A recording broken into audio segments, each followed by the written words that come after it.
Tātad nākamā tikšanās mums ir ar Ritvaru, kas ir Rava Real Estate īpašnieks. Tad pirmais, ko mēs ielikām, bija sacensības pārdevējiem.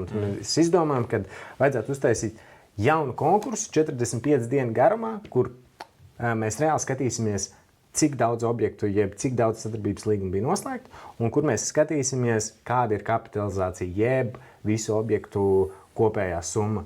Un es vienkārši gribēju paprasīt Ritvaram, kāpēc mēs tikai izveidojam šo konkursu, kāds bija tas iemesls?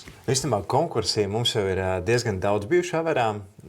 Pārsvarā visi bijuši lielākā gada griezumā, bingo spēle, bet mums ir bijuši tādi triecieni mēneši, bet triecieni mēneši ir mazāk konkursus, vairāk, ka mēs vienkārši samobilizējamies un ejam uz priekšu.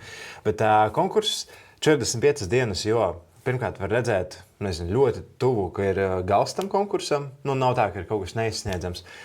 Otrkārt, sadalījām pa 3 cilvēkiem komandās, lai viņi tomēr savā starpā motivējas, atbalstās. Un ielikām tādu, balvu, kas ir pietiekami interesanta tur par pusotru mēnešu sacensībām. Jo šos redzēju ārzemēs no mentora, ko es klausos, un viņš savās visās pārdošanas komandās to ievieš. Es nezinu, man liekas, pirmdien to sapulcē stāstījām, un visi jau ir ritīgi iedegušies un teica, jā, tā ir ritīgi labā štela, tāpēc mēs visticamākais tos konkursus vēl turpināsim.